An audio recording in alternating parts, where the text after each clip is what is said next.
ज्ञानतिमिरान्धस्य ज्ञानञ्जनशलाकया चक्षुरुन्मीलितं येन तस्मै श्रीगुरुवे नमः। नमः विष्णुपादाय कृष्णप्रेष्ठाय भूतले श्रीमते भक्तिवेदान्त स्वामिनिति नामिने। नमस्ते सारस्वती देवे गौरवाणी प्रचारिणे निर्विशेष शून्यवादी पाश्चात्य देश तारिणे नित्यानंद नमस्तुभ्यं प्रेमानंद प्रदायिने कलौ कल्मषनाशाय जानवापतये नमः। नमो महावदन्याय कृष्ण प्रेम प्रदायते कृष्णाय कृष्ण चैतन्य नामने गौरतुसे नमः। जय श्री कृष्ण चैतन्य प्रभु नित्यानंद श्री अद्वैत गदाधर श्रीवासादि गौर भक्त वृंद।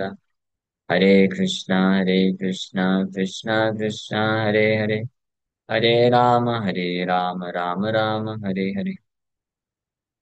हरे कृष्णा। सब सभी भक्तों का हार्दिक स्वागत है आज के श्रीमद् भगवद गीता की चर्चा में। तो हम लोग चर्चा कर रहे हैं चैप्टर 1 और श्लोक संख्या 32 से 35। एक साथ ये 4 श्लोक हैं।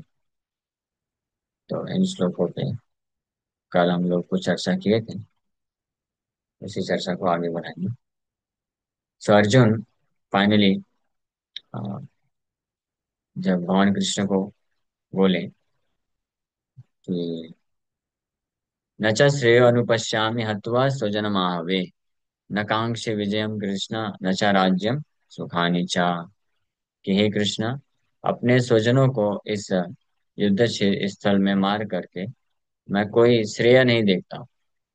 हाँ, न अनुपश्यामि, न श्रेय अनुपश्यामि, श्रेय मैं कुछ भी नहीं देखता।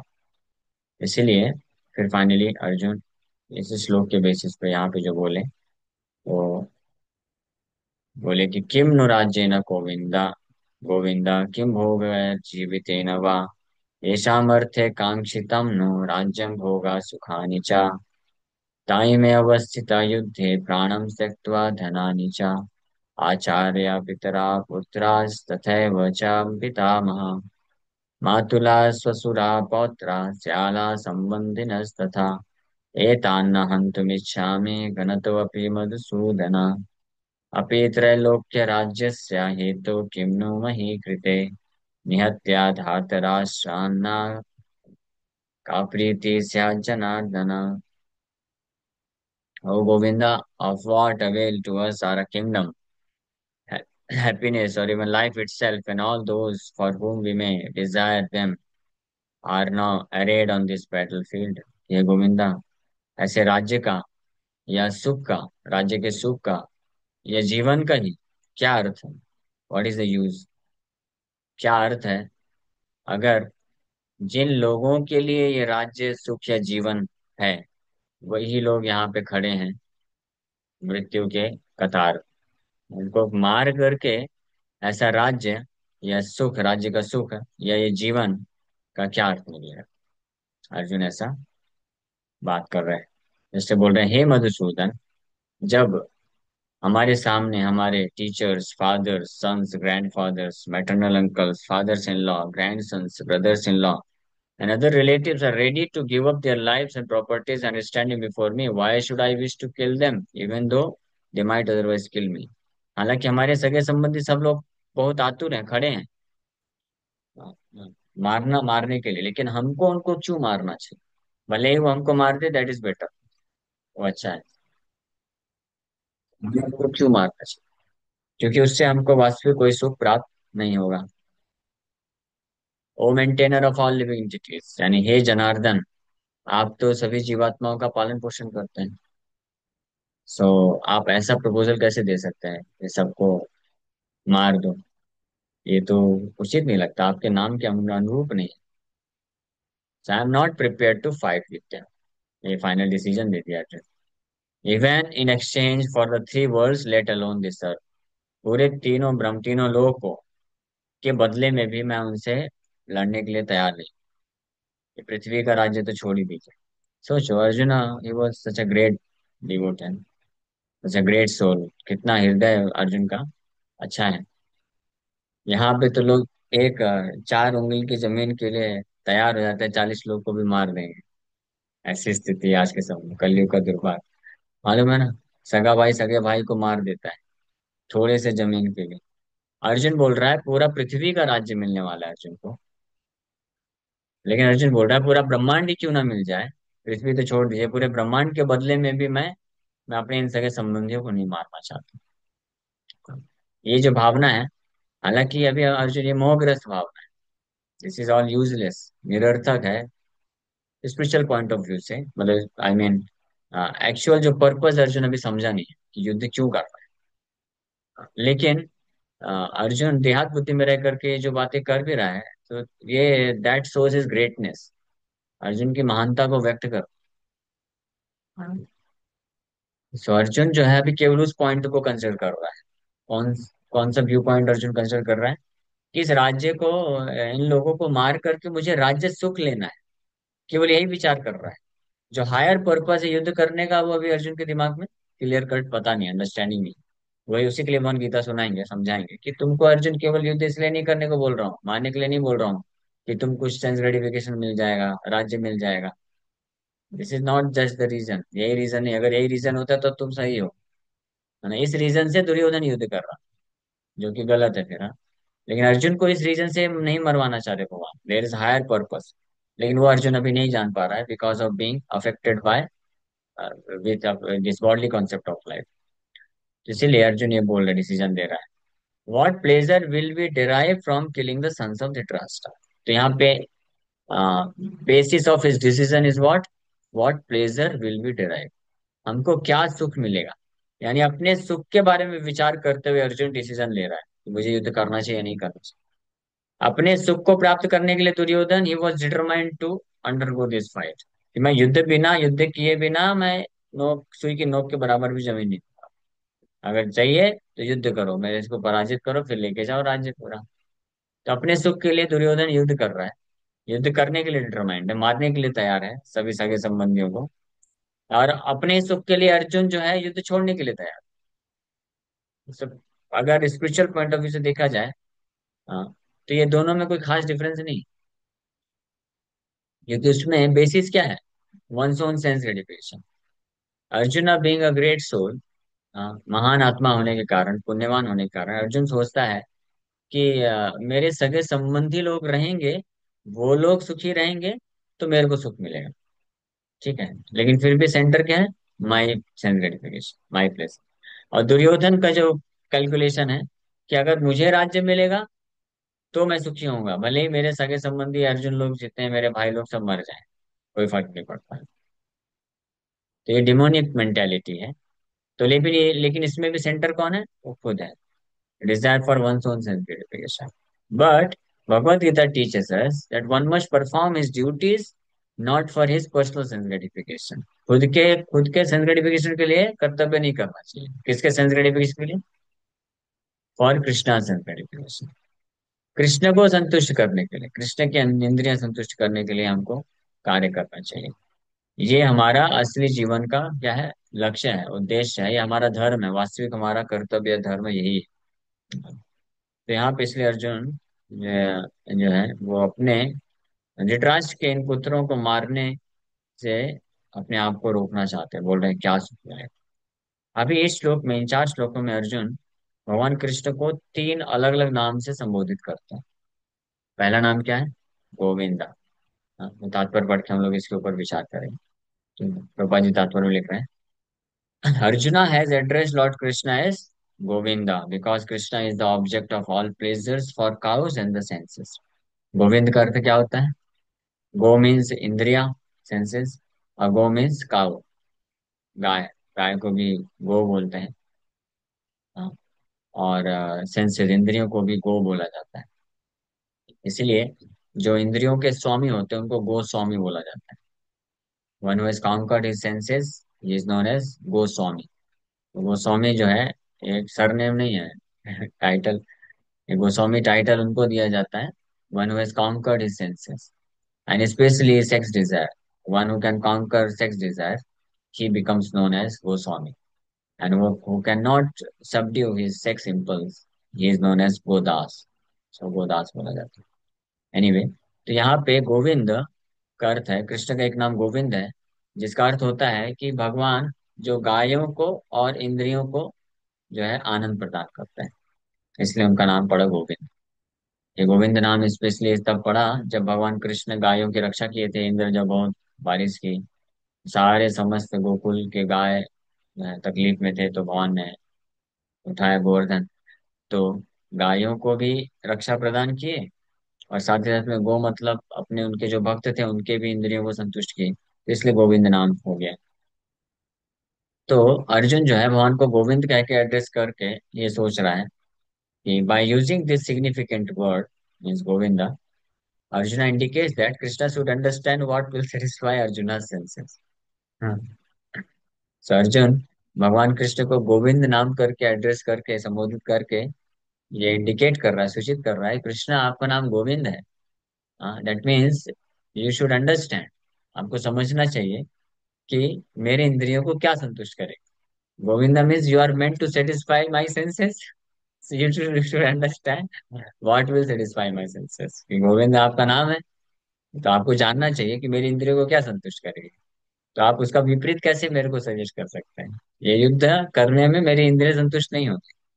लेकिन आगे गुरुपाद जी लिख रहे हैं, but Govinda is not meant for satisfying our senses.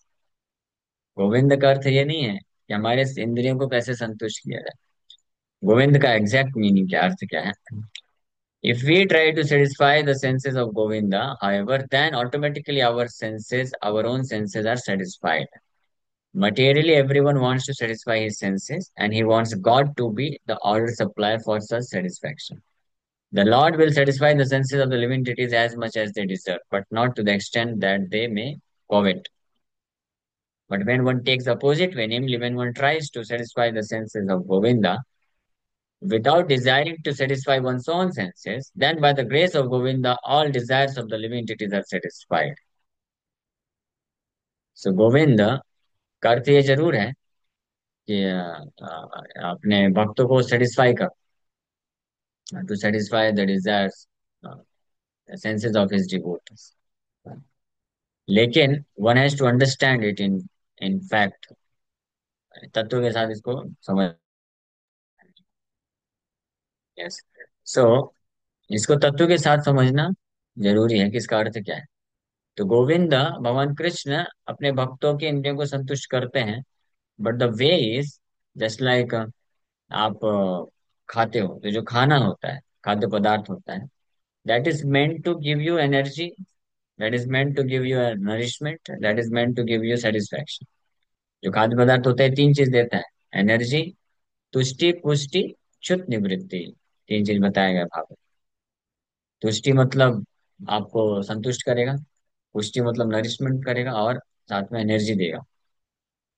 तो एनर्जी, लेकिन ये कैसे मिलेगा? कोई अगर खाद्य पदार्थ ले लिया और जो है आंख में डाल लिया दाल, कान में डाल दिया कुछ, हाँ, नाक में कुछ डाल दिया, तो इससे संतुष्टि मिलेगी? इससे पुष्टि मिलेगी? तो हालांकि जो खाद्य पदार्थ है वो जब आप अंदर लोगे तो आपको संतुष्टि, पोषण और एनर्जी देगा, but there is a way, you have to follow the way also. अपने मनमाने तरीके से आंख कान नाक में डालने से नहीं मिलने वाला है। समझ पा रहे हैं ना? तो तरीका क्या है? You have to put it in your mouth. एक मुंह के थ्रू, मुंह में डालना है। मुंह के थ्रू जाएगा, तब जब पेट में जाएगा, डाइजेशन होगा, तब आपको ये सब मिलेगा। समझ पा रहे हैं ना? प्रोसेस, हर चीज का प्रोसेस होता है। उसी प्रकार से Govinda Krishna is meant for satisfying the senses of his devotees और एनी लिविंग एंटिटी, सभी जीवात्माओं। लेकिन the process is what, process ये नहीं है कि वो जीवात्मा जिस तरीके से चाहता है उस तरीके से नहीं। जैसे लाइक दूसरा एग्जांपल है, government is meant to help citizens. Government का कार्य है नागरिक को मदद करें, उनको जो है अच्छे तरीके से जीवन यापन करने के लिए, कंफर्टेबली रहने के लिए, है ना, उनको सेटिस्फाई करें। लेकिन अगर कोई नागरिक बोलेगा मुझे सेटिस्फेक्शन मिलता है जब ये मैं मेरे पास एक बहुत वंडरफुल बाइक है, और उसको जब मैं दौड़ाता हूँ, उड़ाता हूँ, without caring for the signal, हाँ, रेड लाइट है तब भी मुझे रोकना नहीं चाहिए, और जब पुलिस वाला पकड़ लेता है तो उसको बोलता है, अरे आप गवर्नमेंट के आदमी हो, आप लोग का तो कर्तव्य है नागरिक को सुखी रखने के लिए, नागरिक की सेवा करने के लिए आप क्या कर रहे हो? मेरे को इसी से सुख मिलता है तो यू शुड अलाउ। हाँ।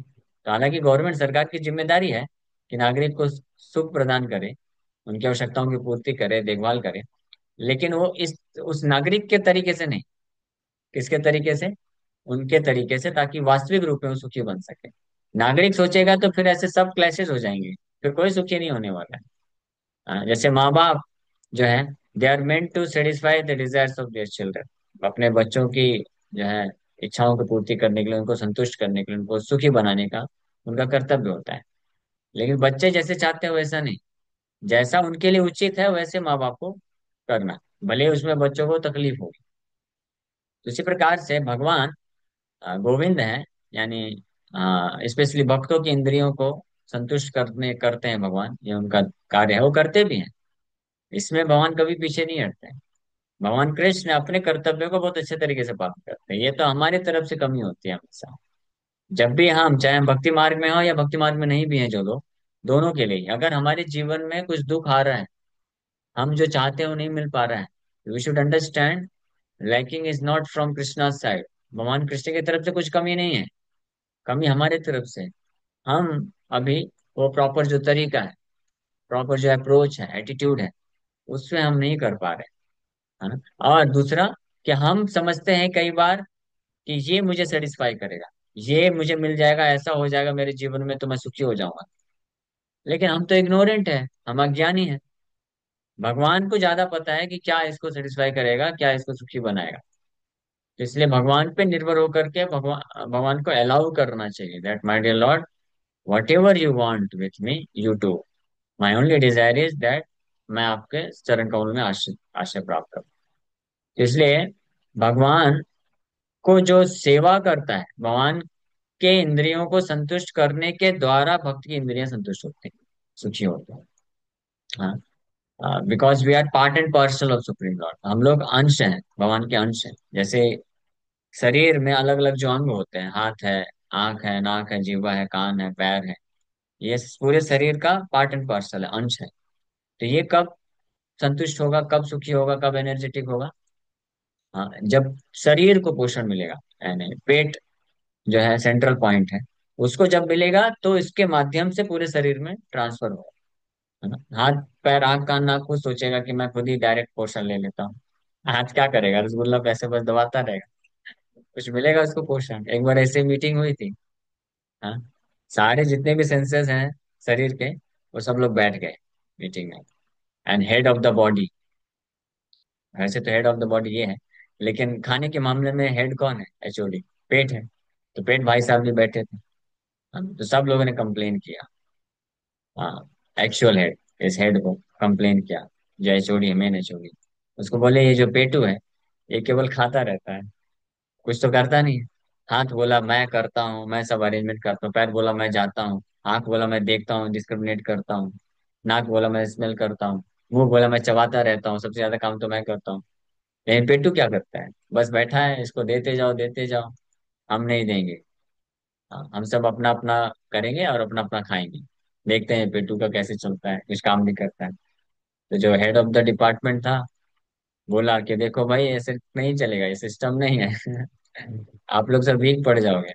बोले हम नहीं सुनेंगे, हम स्वतंत्र हैं, स्वतंत्र देश के स्वतंत्र नागरिक, इसको बोलते हैं डेमोक्रेसी। ये जो मीटिंग चल रही है, this is what is known as democracy. तो बोले हाँ ठीक है ठीक है। तो एक दिन, दो दिन, तीन दिन, चार दिन हो गया, हाथ जो है अपना रसगुल्ला हाथ पे लेके बैठा है, आंख बस देखता रहा, हाँ बहुत सुंदर है, और नाक जो है केवल स्मेल कर रहा है।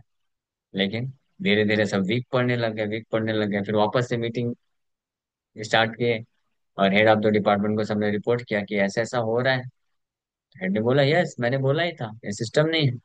आप जो है डायरेक्ट जो ईटेबल्स हैं उससे डायरेक्ट आप पोषण प्राप्त नहीं कर सकते हो, जो खाद्य पदार्थ से आप डायरेक्ट, आपका कनेक्शन नहीं है, आप डायरेक्ट एंजॉयमेंट नहीं प्राप्त कर सकते हो। You have to go through this system. अब ये सिस्टम है, लॉ है, ये नियम है, ये विज्ञान है, आप इसको चेंज नहीं कर सकते, ये आपकी कॉन्स्टिट्यूशनल पोजीशन है। ये चलो गवर्नमेंट लॉज को तो आप चेंज कर सकते हो आपके हिसाब से, लेकिन कुछ चीजें होती हैं जो कॉन्स्टिट्यूशनल पोजीशन होती है, इसलिए संविधान को कॉन्स्टिट्यूशन बोला जाता है। कॉन्स्टिट्यूशन यानी आप देश के नागरिक हैं, तो constitutionally you are meant to follow these laws, then only you will be happy, तभी आप सुखी रहो। उसी प्रकार से constitutional position of living entities, हमारा जो कॉन्स्टिट्यूशनल पोजीशन है, being serve part and parcel of Krishna, we are servant of Krishna, we are meant to serve Krishna. हमारा जो कॉन्स्टिट्यूशनल पोजीशन यानी आ कॉन्स्टिट्यूशनल पोजीशन को क्या बोलेंगे, हमारे अस्तित्व की जो स्थिति है, कॉन्स्टिट्यूशन को क्या बोलेंगे, जिससे हम बने हुए, हमारा जो अस्तित्व जो डिसाइड करता है, उस स्थिति के अनुसार हम भगवान के अंश हैं, और इसलिए हम भगवान को के अंश होने के नाते हम सेवक हैं। We are meant to serve him, हम उनको सेवा करने के लिए बने हैं। यानी हाथ जो है, कोई भी खाए खाद्य पदार्थ उसको लेकर के मुंह को देने के लिए बना है। अब ईर्ष्या रखेगा, मैं क्यों दूं मुंह को, अब मुंह बोलेगा मैं पेट को क्यों दूं, मैं ही बस चबाता रहूंगा, तो चबाते रहो, उससे कुछ मिलने वाला नहीं है। समझ पा रहे हैं ना? तो one should give up is enemy towards Krishna, Krishna के प्रति ईर्ष्या को त्याग देना चाहिए, और कृष्ण जैसा चाहते हैं, कृष्ण को संतुष्ट करने के लिए कृष्ण को सेवा अर्पण करना चाहिए। उसके माध्यम से जब कृष्ण संतुष्ट होंगे, यस्मिन तुष्टम जगत तुष्टम, कृष्ण के संतुष्ट होने से आप संतुष्ट हो जाओगे immediately. You will derive immense happiness, immense satisfaction, पूर्ण रूप से आप असीमित आनंद और सुख और संतुष्टि को आप प्राप्त कर लोगे। ये है तरीका, ना कि डायरेक्ट सेंस ग्रेटिफिकेशन करने। डायरेक्ट सेंस ग्रेटिफिकेशन करने से आप संतुष्ट या सुखी नहीं हो सकते। बट आप जो ऑब्जेक्ट्स ऑफ सेंस ग्रेटिफिकेशन है, जो इंद्र तृप्ति के जो संसाधन है, उनको कृष्ण को संतुष्ट करने के लिए कृष्ण की सेवा में लगाते हैं, तो उनके माध्यम से he can digest and give it us back. उसका जो निचोड़ है, इसेंस है क्या, आनंद सुख, वो हमको दे देंगे। हाँ, हम डाइजेस्ट नहीं, हाथ डाइजेस्ट नहीं कर सकता, मुंह डाइजेस्ट नहीं कर सकता, आंख डाइजेस्ट नहीं कर सकता, उल्टा क्या होगा, आंख में डालेंगे तो आंख फूट ही जाएगी, हाँ, खराब ही हो जाएगी। तो वही हो रहा है संसार में, अपने खुद के इंद्रियों को संतुष्ट करने के प्रयास में सुख प्राप्त करने का चेष्टा करते हैं। ये उसी प्रकार से हो गया कि जैसे कोई जूस को आंख में डाल रहा है, सोच करके मुझे ही बस केवल एंजॉयमेंट चाहिए, नहीं मिलने वाला है। हाँ। भागवत में इसका एक दूसरा एग्जाम्पल दिया गया है, समय हो गया, ये लास्ट एग्जाम्पल लेके end करें। तो एक उदाहरण दिया गया है कि जैसे कोई व्यक्ति मिरर के सामने है, तो मिरर के उस पार जो इमेज है ना, इमेज, इमेज को क्या बोलेंगे, प्रतिबिंब। तो जो प्रतिबिंब है, अगर उसको आपको सुंदर बनाना है, तो क्या करना पड़ेगा, उसके पास जाके कंघी करेंगे, उसके पास जाके मेकअप करेंगे, उसको ज्वेलरी पहनाएंगे, बनेगा क्या? नहीं। जो व्यक्ति है, उसको अगर आप अच्छे से डेकोरेट कर देंगे, कंघी कर देंगे, अच्छे से सजा देंगे, तो मिरर में जो प्रतिबिंब इमेज है, वो अपने आप सज जाएगा। उसी प्रकार से we are mirror image, reflection, part and parcel, मतलब हम भगवान के अंश हैं, तो हम भगवान पे निर्भर है। जैसे जो इमेज है, वो भगवान पे, वो व्यक्ति पे निर्भर है। तो जब व्यक्ति को सुंदर बनाएंगे, तो वो इमेज भी सुंदर हो जाएगी। उसी प्रकार से जब भगवान को संतुष्ट करेंगे, तो हम उनके अंश होने के का नाते हम भी संतुष्ट हो जाएंगे। पार्ट एंड पार्सल का अर्थ ये होता है, वी आर डिपेंडेंट अपॉन, हम उनके सुख पे हमारी सुख जो है निर्भर होता है। इसको जानना चाहिए, है ना? अब कोई बोलेगा ऐसा क्या दादागिरी है क्या? ये दादागिरी नहीं है, ये वास्तविकता गिरी है। ठीक है, इसमें कोई दादागिरी वाली बात नहीं है, ये वास्तविकता है तो है। अब इसको स्वीकार कर लेगा तो अच्छी बात है, नहीं स्वीकार करेगा तो ठीक है, फिर फ्रस्ट्रेट होकर के लगे रहो। कुछ मिलने वाला नहीं है। पूरा प्रमाण है, पूरा जगत प्रमाण है जो अपने खुद से प्रयास कर रहे हैं। जैसे लाइक ये, क्या, ठीक है, एग्जाम्पल तो दे दिए कई बार, एनीवे। तो ये इंपॉर्टेंट पॉइंट है। तो अर्जुन यहाँ पे गोविंद करके एड्रेस कर रहे हैं कृष्ण को कि हे Govind, you should understand. But Govind सोच रहे हैं मन ही मन, अभी बोलेंगे नहीं भगवान, कुछ बोलेंगे नहीं, क्योंकि अभी तक ये इल्यूजन में है, समर्पण नहीं करेंगे जब तक समझाएंगे नहीं, बाद में समझाएंगे। बहुत बोल रहा था ना गोविंद, हे गोविंद, आपको मेरी विद्या को संतुष्ट करना चाहिए, लेकिन कैसे? When you satisfy me, then you will get satisfaction. This is the method. ये प्रॉपर तरीका। When you follow the laws of government, then government supports you and give you whatever you desire. आप free हो तब, जब आप government के नियम कानून को पालन करते हैं, तब आप फ्री हैं, स्वतंत्र नागरिक हैं। आप कहीं भी जा सकते हैं, कुछ भी कर सकते हैं परफेक्ट तरीके से। अगर आप नियम तोड़ेंगे, गवर्नमेंट को सेटिस्फाई नहीं करेंगे, then you will be jailed. ये सिंपल है, लॉजिक समझ पाना। ओके, एनीवे, इस श्लोक पे और अर्जुन और दो नाम बोल रहे हैं, एक तो गोविंद बोले, दूसरा मधुसूदन, और तीसरा जनार्दन। कल हम इसके ऊपर चर्चा करेंगे। Okay, thank you very much. Hare Krishna. Hare Hare Krishna Prabhu ji. Last में आपने जो मिरर का एग्जांपल दिया, उसका प्रभु जी उद्धरण मतलब कहाँ से वो कोटेड है, कुछ अगर पढ़ना ये चाहें इसको। भागवत में श्लोक है, मुझे चेक करने दीजिए। एक तो इसी से सर्च करना पड़ेगा, मुझे श्लोक का वर्ड याद नहीं आ रहा। एक है ठीक है मंडनम प्रभु जी आपने। लोक रंजनम। ये का दूसरा एग्जाम्पल है, ये मुझे देना था लेकिन दे नहीं पाया। कि भगवत भक्ति हीनस्य जाति शास्त्रम जपस्तप अप्राणस्य देहस्य मंडनम लोक रंजनम। For a person devoid of devotional service, birth in great family or nation, knowledge of the revealed scriptures, performance of austerities and penance, and chanting of Vedic mantras are all like ornaments on a dead body. Such ornaments simply serve the concocted pleasures of the general populace. यानी वास्तविक सुख नहीं मिलता है। अगर ऐसा व्यक्ति जो भगवान कृष्ण से विमुख है, उनकी भक्ति से विमुख है, तो उसके द्वारा जो भी प्रयास किए जाते हैं, कार्य किए जाते हैं सुख प्राप्त करने के, वो उसी प्रकार से है उस चीजें, जैसे कि मृत शरीर को डेकोरेट कोई करता है। ओके। जी। यस। ग्रही ग्रहीता ग्रहीता माता जी ना। हाँ। तब वो मेरा एक क्वेश्चन था। जैसे हम हाँ, अलग अलग इस्कॉन टेम्पल्स में अलग अलग जो अलग डिआईटीज के नाम अलग अलग होते हैं, उसके बारे में मेरे को थोड़ा जानना था। अलग अलग क्या होते हैं? इस्कॉन के जो जो टेम्पल्स होते हैं अलग अलग जगह पे, तो वहाँ पे अलग अलग जो लाइक डिआईटीज के नाम होते हैं वो अलग अलग होते हैं, और अच्छा, उनके डीटीज के नाम अलग अलग अलग। अलग। हाँ, तो भगवान कृष्ण के अनेकों नाम है। अद्वैतम अच्युतम अनादिम अनंत रूपम। अनंत रूप भगवान के अलग अलग लीलाएं हैं, तो इस अलग अलग लीलाओं के बेसिस पे उनका नाम होता है ना।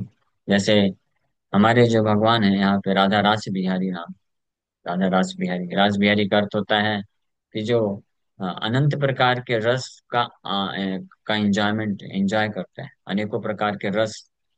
बिहार बिहार करना मतलब enjoy, one who relishes unlimited varieties of मेलो विथ ओके। His devotees. अलग अलग अपने भक्तों के साथ अनेकों प्रकार के असंख्य भक्त हैं भगवान के, अनलिमिटेड डिवोटीज हैं।